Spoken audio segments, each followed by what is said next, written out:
Je ne voulais pas trop m'éloigner de ce que j'avais déjà réalisé. J'ai à nouveau croqué quelques idées de plateau. Puis m'est venue l'idée d'un temple en ruine dans lequel des aventuriers se font piéger par un méchant sorcier qui invoque des créatures afin de les éliminer. Le deck que j'avais pensé concevoir quelques semaines auparavant était donc toujours d'actualité. Un tour de jeu était donc pensé ainsi. Lire une carte de la pioche, appliquer les effets de la carte, les créatures se déplacent, les aventuriers se déplacent, et on recommence le cycle. J'ai donc commencé à réfléchir à l'idée d'une asymétrie légère entre chaque aventurier.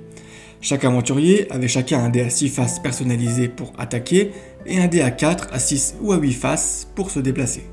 Il y avait 6 aventuriers. J'ai donc attribué naturellement un dé à 4 faces à 2 d'entre eux, un dé à 6 faces à 2 autres, et un dé à 8 faces au dernier. J'ai réalisé les tuiles des aventuriers en fonction de la contrainte que les dés à 4 faces proposaient dans la volonté de se déplacer. Un aventurier avec un petit dé aura plus de caractéristiques sur cette tuile afin que le jeu soit équilibré. Ce dé attribué servait également à l'ordre du tour de jeu.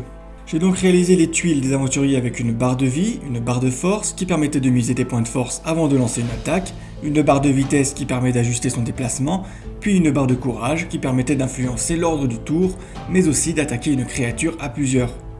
Une capacité spéciale propre à chaque aventurier leur permettant de gagner des points était inscrite sur la tuile.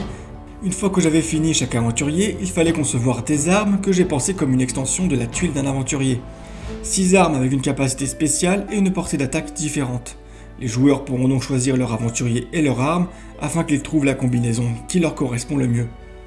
J'avais le plateau, les personnages et les armes, il fallait maintenant que je réalise le deck et les créatures qui y sont associées.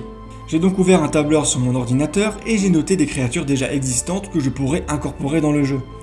Toujours sur le même tableur, j'ai noté les caractéristiques de chaque créature, la vie, la force, la vitesse et la portée d'attaque. Mais à ce moment, je me suis demandé comment les créatures se déplaceront-ils et vers quel aventurier. J'ai donc instauré un système d'aggro qui permettrait aux créatures de se déplacer en direction de l'aventurier ayant l'aggro. J'ai donc rajouté la caractéristique du nombre d'aventuriers pouvant détenir l'aggro. L'aggro se définissait par l'apparition de créatures sur le plateau.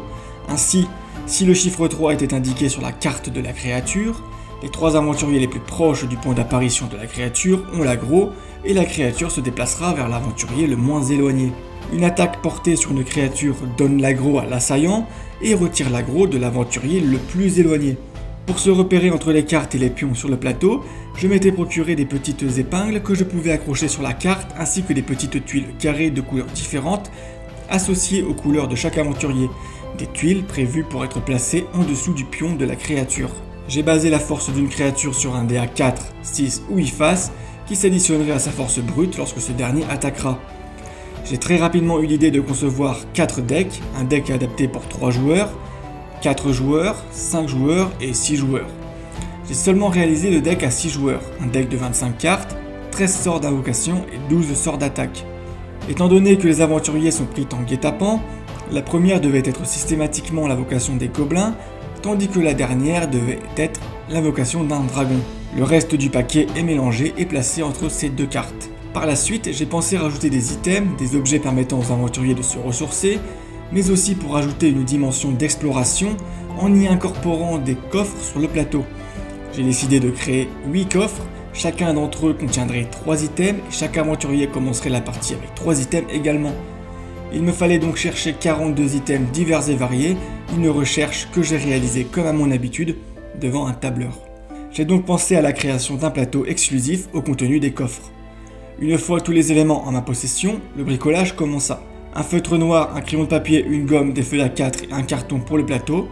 Du carton, un cutter, une imprimante, une paire de ciseaux, des sleeves et des cartes à jouer pour le reste. Il me manquait une dernière chose, un livret de règles. Le principe du jeu était de survivre le plus longtemps possible face aux vagues de créatures. La partie s'achève lorsque tous les aventuriers n'ont plus de vie, ou si la pioche est vide et qu'il n'y a plus de créatures sur le plateau. Le joueur qui a marqué le plus de points remporte la partie. Pour marquer des points, les joueurs avaient plusieurs options.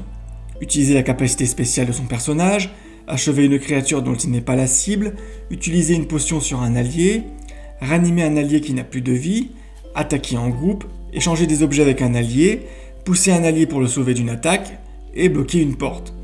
Dans la règle du jeu, j'avais mis en avant l'idée d'une compétition de coopération. Le déroulement d'un tour était le suivant.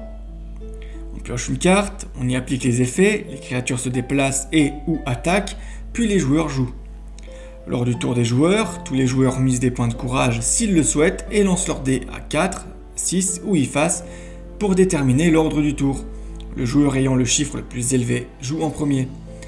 Tout était prêt pour une première session, j'ai donc invité 6 membres de ma famille pour tester le jeu, et ce fut un verdict peu glorieux. N'hésitez pas à vous abonner pour ne pas louper le prochain épisode, et n'hésitez pas à suivre la page Facebook Que du jeu qui se trouve dans la description de la chaîne.